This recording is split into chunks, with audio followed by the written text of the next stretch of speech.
Hi besties, it's me, it's your boy, it's your Pookie Bear, back at it again with another YouTube video. Don't ask me why I'm still here, I don't know. I have to be real with you, I'm kinda scared to make this video, because being a VivziePop fan has its own reputation in itself. I find that the nature of Helluva Boss and Has Been on Town nowadays is that either you're on the side of the hate-dumb, who hate watch it and look for any way to criticize it to the point where it's buried 6 feet under, or you're one of those rabid fans who obsess over it to the point where they will defend it till the day they die. Just to clarify, if you find a lot of things wrong with the show, or if you don't find much wrong with the show, that's not what I'm getting at. What I'm getting at are people like this. Either don't know how to take criticism, or over-criticize to the point where they think someone's the literal interpretation of the devil.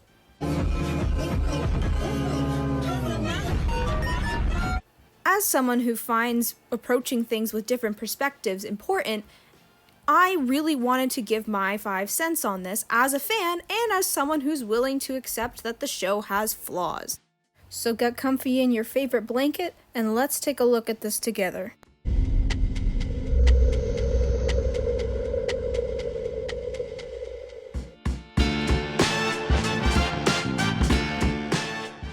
A bunch of this criticism goes to Blitz, and people like to point out his weird thing with Moxie and Millie. While we are on the subject of family, can you stop finding me and Millie outside of work? Yeah, I agree that it's very much an invasion of boundaries. It's very unhealthy, very honestly wrong.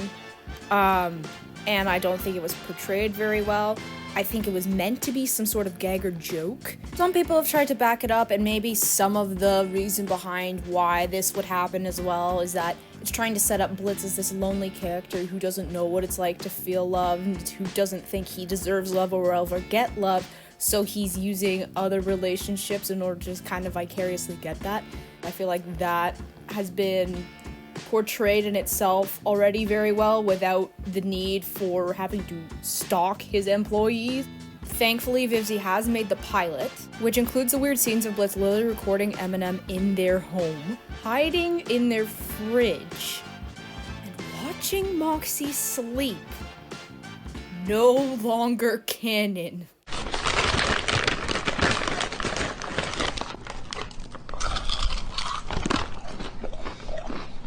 It's my hope that Viv and her team have realized that this isn't okay, and that's part of why the pilot is no longer considered canon. I'd like to point out as well that, like, from my memory at least, I don't think we've had a scene where Blitz stalks his employees since the season 1 finale, so it's my hope that the show itself has just taken a step away from that, and it's no longer going to be part of Blitz's character, part of the show. Stolas is often criticized as being portrayed as innocent and victimized, all while sexually using Blitz and cheating on his wife, ignoring his daughter's emotional needs. I think Via and Stolas' relationship is written very well. Speaking as a child of divorce myself, a lot happens with both parents and children mentally, and it's incredibly difficult to balance everything out when it's been flipped upside down. Stolas' divorce is messy to say the least, which makes it difficult for Stolas to be there for his daughter.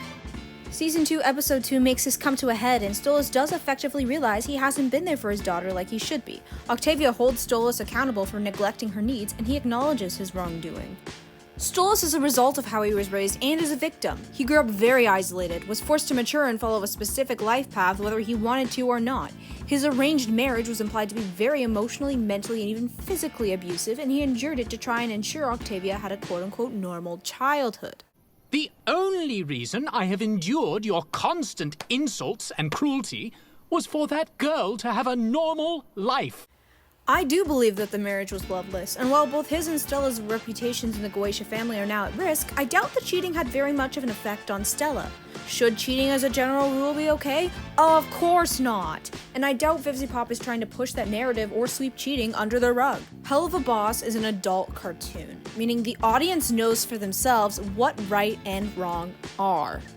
Stolas and Blitz both play negative roles in their relationship. Stolas does use Blitz for sexual and emotional satisfaction, while Blitz plays along, using Stolas to have the grimoire. They both use each other in negative ways, and fault can't be placed on just one of them. Stolas can't see past his victim complex and realize his behavior hurts others, while Blitz wrestles with his feelings, knowing he was only initially using Stolas for the grimoire. Stolas and Blitz's relationship is a hot mess, and it has been portrayed as such, negatively affecting both sides involved. Stolas does finally recognize what he's done and just look my way, and will end up leaving Blitz to decide what he wants and needs, leveling out that awkward and unhealthy reliance Blitz had on him to run his company.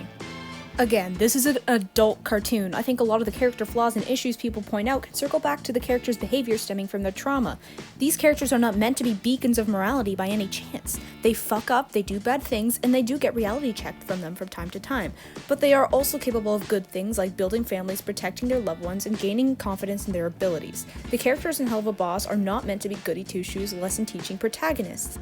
Instead, they serve as a reflection of how trauma creates barriers for people and how people can make bad decisions and be wrong, all while still finding capacity for loving and giving others strength.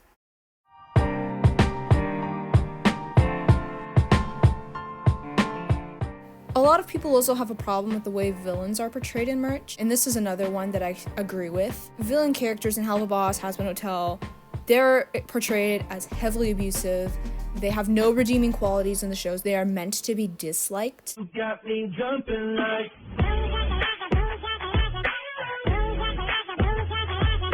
You can find steamy, kind of silly merch of them, and it inadvertently puts like a lighter note on the gravity of the things they've done. You're suddenly giving them some fun, redeeming stuff, and you're giving them the same treatment you give the good characters, or the characters that are supposed to be quote-unquote better. It takes away from what you're trying to establish with the seriousness of the topics. I think arguably the largest criticism that Helluva Boss has received, that people think the plot has holes in it, or according to people it doesn't make sense, and I can see why people have this opinion. The show itself has so many different aspects incorporated in it. We have Fizz and Ozzy's relationship. Especially now, the show's focus has shifted on more to Fizzorali's development. We also have Blitz's personal character. We have Blitz's and Stolas' relationship. We have the plots against Stolas to K-word him. We have the IMP crew's shenanigans by themselves. And then we have Stolas and Octavia's relationship being explored. All of these characters have something going on with them respectively, and the story's perspective continually shifts a lot to cover these respective areas. And in doing so, the show's main progression or purpose, I guess, gets confused or muddled easy.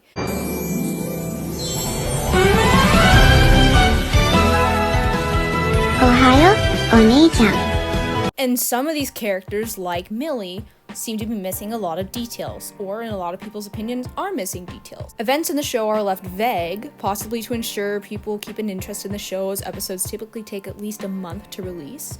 Vagueness with events and characters leave plot holes open that can lead to confusion or look like contradiction of lore. One of the major examples is Stolas and Blitz needing to hide their relationship, while Ozzy loudly proclaims his relationship with Fizz at the end of Season 2, Episode 7.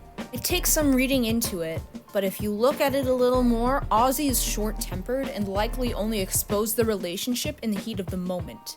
His relationship is also actually canonically a point of contention, hence the expose tabloid in episode 6 and the pure look of shock on Fizz's face as Ozzy spills the beans to the entire crowd. Well, what about B and Tex? B is a sin of gluttony, so she may be able to use her sin as an excuse to get away with dating Tex. She may frame her relationship as a form of indulgence to the public eye and nothing more, which keeps them off her back. While some of these plot holes can be explained, I will admit they require extensive knowledge on the show, and the explanations are often a bit of a stretch.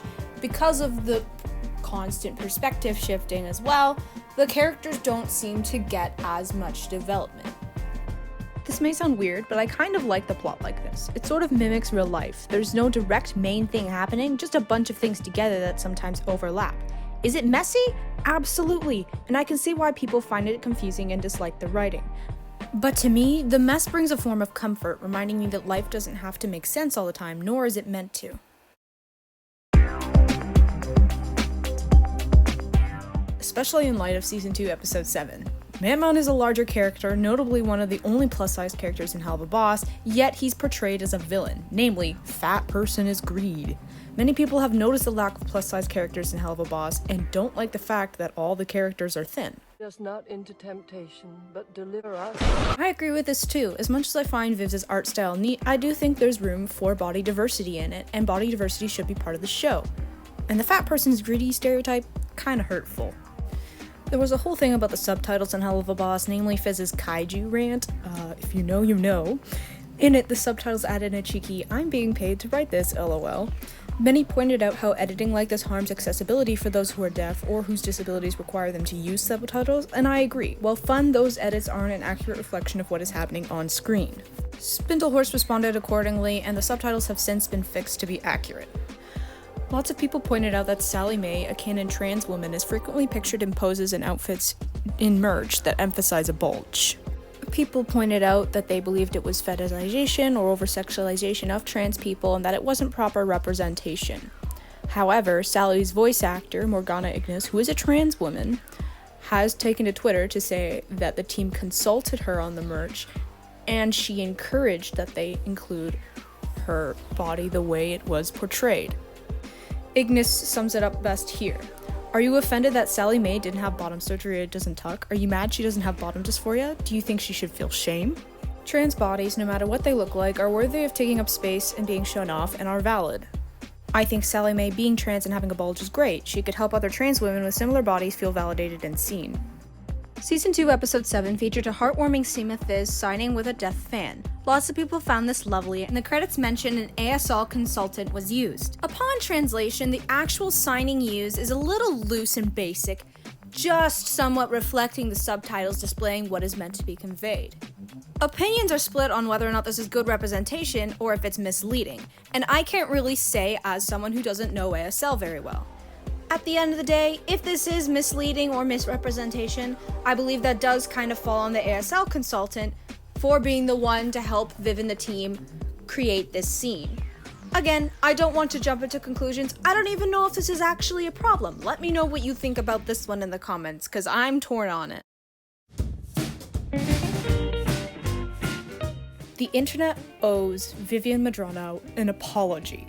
Let me explain before you start typing your paragraphs. I'm not worshipping her like she's some perfect little angel. Like I've already stated, there are some aspects of Helluva Boss I don't like and don't agree with.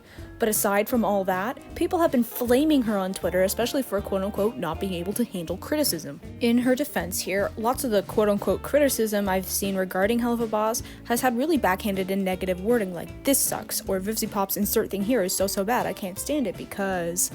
Imagine you worked really hard on something and you're still working on it. Now imagine the thing you worked on for so long blows up online and now thousands of people are nitpicking it and saying things like, "Wow, the way they did this is garbage." That's not constructive criticism, which Vivzy Pop has stated before she doesn't mind and can handle. Viv is responding the way she is to criticism, which obviously isn't constructive because the internet is literally on a witch hunt for her right now, and I do believe it to be unwarranted. Do I think it's good for her to be passive-aggressive with them? No, I think it's much safer and responsible for larger creators to take a step back and create a detailed and justifiable response to controversies while doing their best to avoid deconstructive and unnecessary hate comments. Vivzy Pop is not a bad person. I do believe she means well with her attempts at representation and inclusion, but I also think she needs to do lots of careful research to ensure that representation and inclusion is accurate and not done in a harmful manner. I also think she's trying to show that good people can have flaws and still be good, and that life is messy, but given the sheer amount of details her characters and world have, it becomes more difficult to execute in a way that's coherent and strong for her audience to grasp. Sometimes this is done really, really well, and sometimes I think it gets lost. In conclusion, I don't think every single criticism against Helluva Boss is valid, but I do share some of the opinions critics have on it. Helluva Boss isn't a perfect show, and I don't find myself absolutely enthralled with every aspect of it. That being said, I do like Helluva Boss and find myself enjoying the personal journeys and adventures of the characters. I really find the hate and reputation the show has received disheartening, and I do encourage those who find comfort in flawed characters with trauma as well as cartoons to give it a chance. I know I didn't cover every single criticism Helluva Boss has garnered over its 4-year run, and if there's any specifics you want me to cover in a possible part 2, I'd be willing to do so. If you want to know more about some of the controversies I've covered here, I highly recommend watching LMAO here on YouTube, as they basically serve as my Helluva Boss oriented news system. Basically, any Hasbro or Helluva Boss related controversy can be found and described on their channel, so consider stopping by if that interests you. As always, leave your personal thoughts in the comments below. I can't wait to hear any opinions you have in store, and please remember to keep things respectful. Not that I really need to remind you, thankfully a lot of you guys are usually open and thoughtful in my comments.